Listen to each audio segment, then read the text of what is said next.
So I wanted to follow up on my good cop, bad cop video by just examining some footage of different cops and different cops' behavior. I just wanted to drive home the point that cops are just people, and obviously some are going to do their job better and some are worse. Some are going to take advantage of their jobs and some aren't.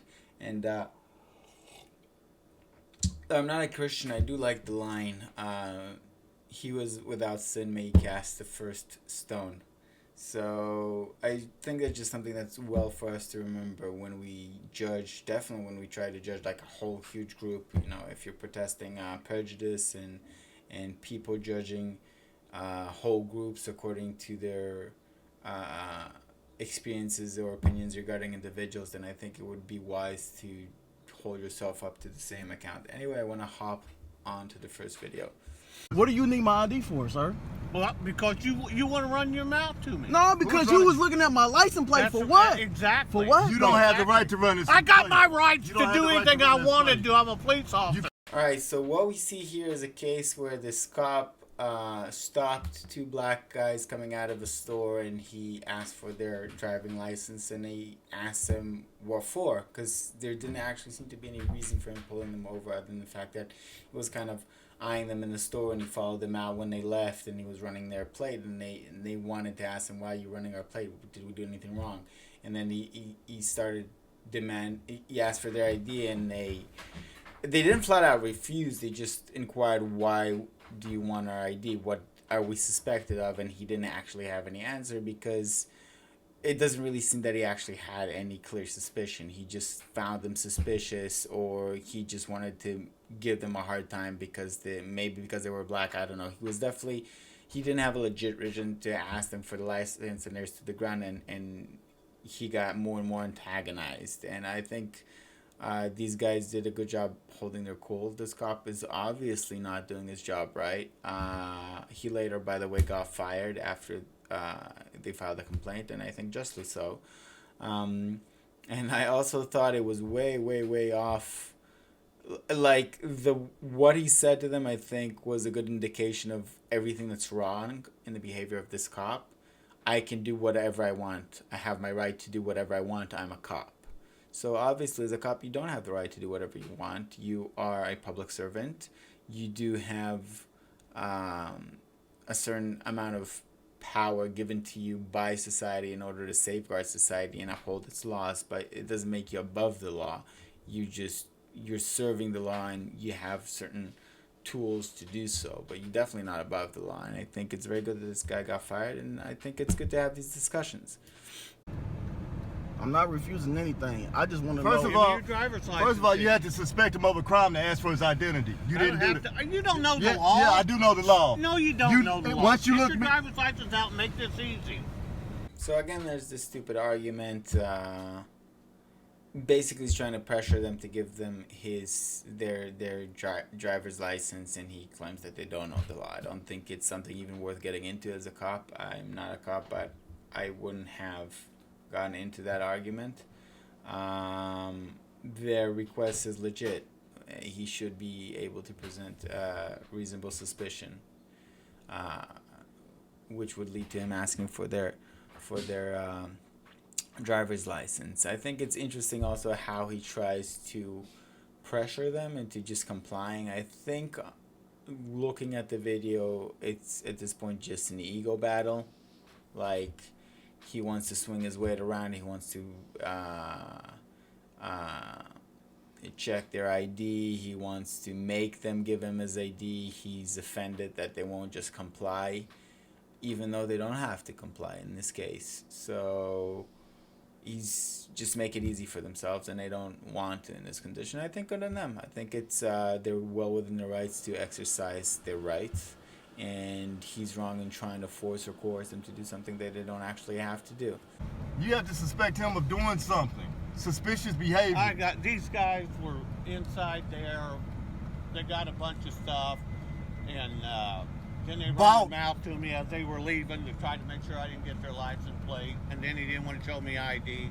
Officer Strelman, No, they didn't steal items. we bought a bunch of They items. bought a bunch of stuff, but when they were sitting right here, I was trying to get their license plate. He hollers out the window, "You're not getting my plate," and he takes off. So I went to get him. Then he comes back and he stops here. So I asked him for driver's license. It's all on video. That's not what happened. Alright, so here we see another cop shows up on scene. The first cop called it in, and another cop who was nearby, I guess, got called on scene. And he shows up. He's not on camera first in the beginning, but basically you can hear him in the background, starting to query what's going on here, what's happening really. And I think he's doing a really, really good job in that he's not rushing into any conclusions. He's just de-escalating the situation. He's very calm, and he's just doing his job. He's finding out what's up and see what he can or should do. So he's asking the cop, and he's listening to the guys too, and later he'll question them as well directly and talk to them as well directly, but he's trying to see what's going on, which is his job. I think he's doing a good one. Action did he commit? Nothing at all, officer. It's suspicious behavior. I'm wanting an ID. Okay. What was suspicious about it? Alright, I actually like this a lot because I think this is like the crux of the issue. The new cop on scene basically asked the old cop. He heard his complaining for a while now, and there doesn't actually seem to be anything to it. So he brings issues to a head. He asks, okay, so what infraction are you suspecting them of committing? And I really like this. I think he really understands people, and I think the more cops are trained to work with people and not first and with guns last, the more public trust will be higher, the more situations will end more safely. I think it will be better off all around. And I think this cop is great in doing it, and I think he should be commended, and the more cops do it this way, the better. I assume that there's quite a lot who actually do work exactly like this, and I think we should be aware of it at least as much as we're aware of the wrongdoers. Because he was calling me out in my car. What did I call you, sir? I didn't call you anything. I asked you what was you trying to get my license plate for? That's what I asked you. Okay. Well, and then I came back to really see what was going on. That's why we stopped in front of the store. With my hazards on. And he jumped out. We have it on record. He jumped out and told me to stop. Okay. And started asking us for ID and all this and that. And then he said we was looking suspicious. How? We was in the same store he was in. We was shopping. He just seen us I'm a loyal shopping. customer here. Okay. I shop here all the time. The thing is, he asked for my license. For what reason? That's all we asked him, officer. That's all we asked him. What infraction or what crime do you suspect us of committing? And then we asked him for a supervisor. He said, you're not getting a supervisor. Hang tight for me for just 1 second. Yes, sir. Yeah, so the first cop didn't really have any concrete suspicion that he could describe. It was vague. He was calling me out, whatever the case may be. There wasn't anything there. So then the two black people were being detained. They spoke up, and they basically described the event from their perspective, and it didn't seem like there was any crime that they were suspected of having committed. And again, I really like how the second cop handles the situation. I feel that he was very professional. He heard basically both sides of the story, and he was very calm, and he was very calming, which I think is super important. And when he saw that he doesn't actually see anything concrete to it, he called the first cop aside, and I'm guessing it's both to see maybe there's something that the first cop doesn't want to say in front of the people that he's detained, and also probably to school him a bit. You know, like, dude, you can't just stop people because they're black or whatever the case may be, you know? So I think it's very, very professional how he hears both sides out, then he takes the one side, he separates them, he's going to hear him separately, and later he's also going to come over and listen to the two black guys separately. Yes, gentlemen. Officer, okay, so when we first came in here, right? Mm-hmm. So he comes here all the time. Sure. I'm his cousin. Okay. Okay, so we came in here, he bought some things for his daughter, we bought a few pair of shoes. The girl at the counter knows him well. They had a nice conversation, but Sure. the whole time this guy is standing in there staring at us, right? Okay. And I don't want to be the first one to say he profiling us or whatever, you know, or whatever, but it is what it is. Sure. So I go back in there, I take the little carts back in there. I'm like, this security's really beaming on us for some reason. Mm-hmm. So I take the carts back in, and the girl, we had left one of the bags. So she's like, I'm glad y'all came back because you left a bag. So we grabbed the bag. When I come out,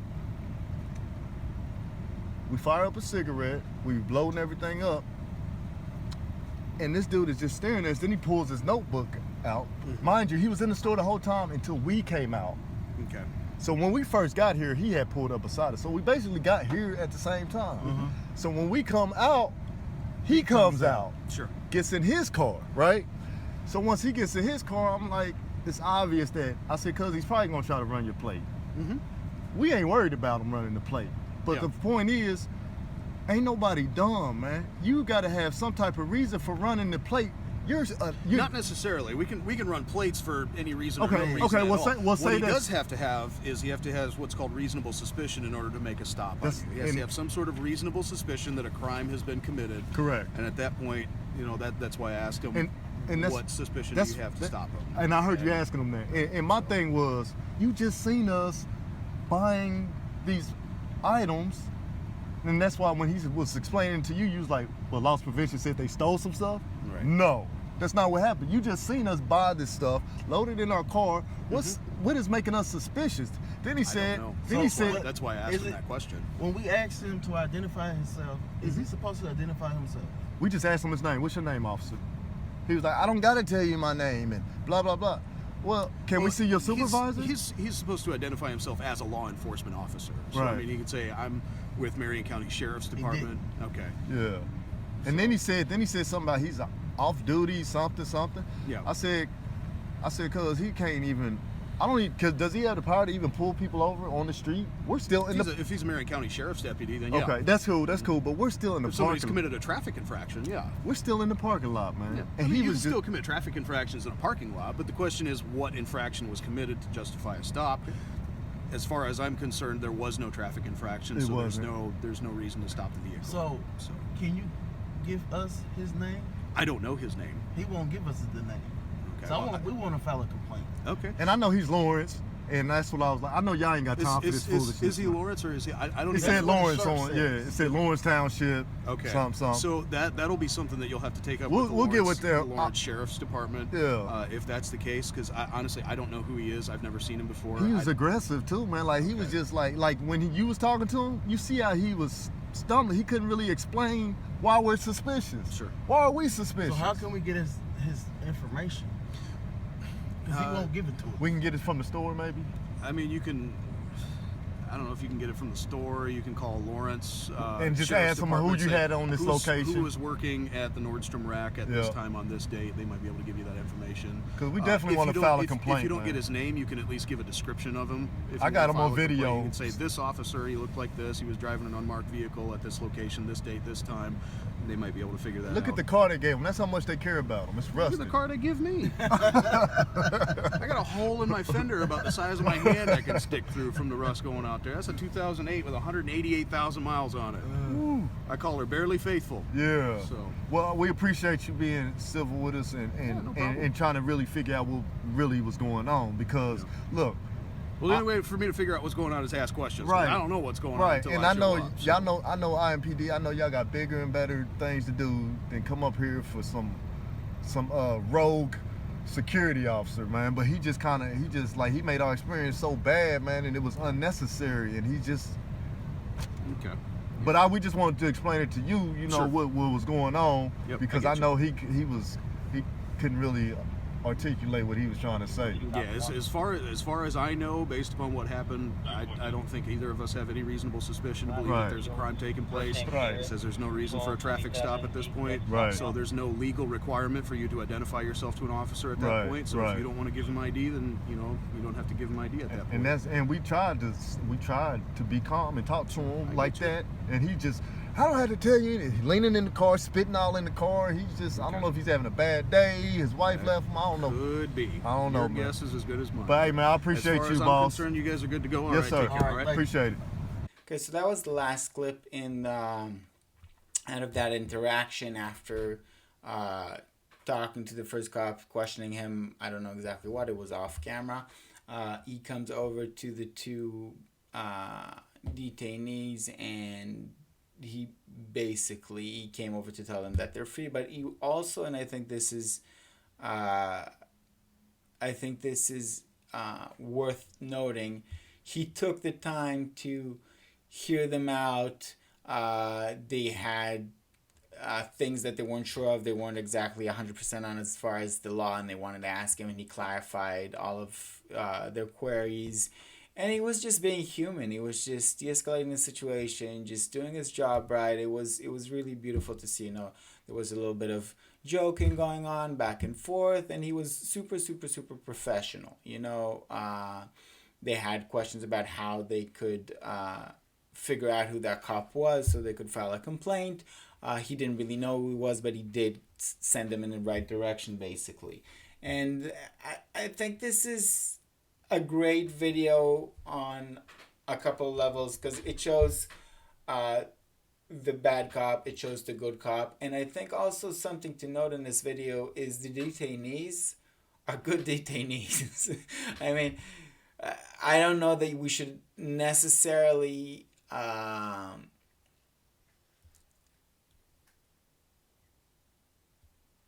we can't really demand of everybody to behave reasonably and rationally like on the street, but I think we can expect it, because they were very, very cool. They were standing the ground as far as their rights were concerned, but they weren't aggressive. They were very calm. They were very reasonable, very patient.